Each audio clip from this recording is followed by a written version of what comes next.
Hey everybody, welcome back to the channel. This is Presley, and in today's video, I'm going to be reviewing Bonehead. Now, Bonehead is an Image published book that came out back in 2018, written by Brian Hill with art by Roald Roald, I think it's Roald Marselius. And this book is basically set in a futuristic time period when drones and police are constantly surveilling these very ghetto, dark, dystopian areas, and there's a bunch of gang wars going on. So this world feels very dangerous, and even though it is futuristic, it still feels very dystopian. It feels very run down.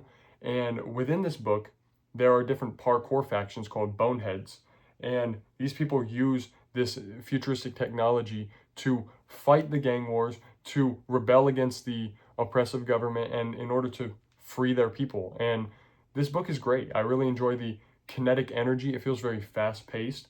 It's only 4 issues. And if I'm being honest, I kind of did want one more issue just to either explore the backstory of the city a little bit more or give us maybe another story set in this world.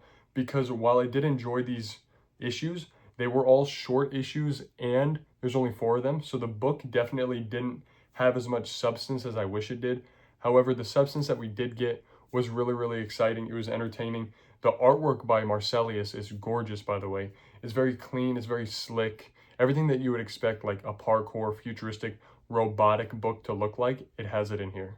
Now, the main character of the story is not really somebody that we can speak to. His name is 56, and we find out that he was dead, or at least completely mute and injured until this technology that was used on him allowed him to basically reanimate, but he still cannot speak.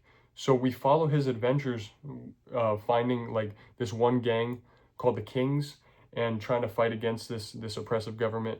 But we don't actually know much about him. So the backstory that we get for him is from the side characters in the story that built him up.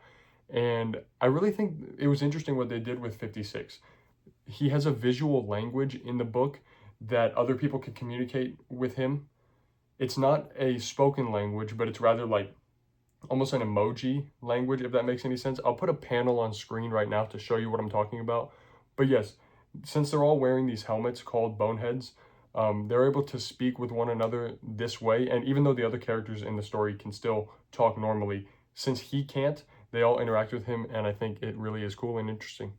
Now, one of the main plot lines going on is this Gladiator 32, which is a police officer, is trying to track down this drug that just hit the street.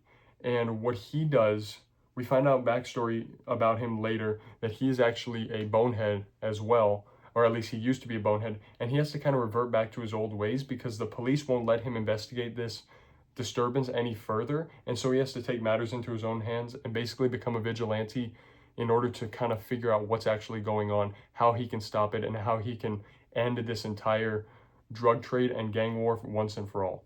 So I'm not going to spoil anything about the book in terms of how it ends or what ends up happening with these different subplots, but I definitely think you should read it. If you love futuristic books, if you love action-packed books, kinetic energy, you're going to love this book. I feel like 10-year-old me would have adored this even more than I do now because it's super slick, it's super edgy and cool, and I give it a 4.5 stars. I thought it was amazing. I think you're going to love it too. If you have read Bonehead already, please let me know your thoughts down in the comments below. I look forward to hearing all of them. And with that being said, thank you so much for watching. Please make sure to like, comment, and subscribe on the video. I'll see you guys later.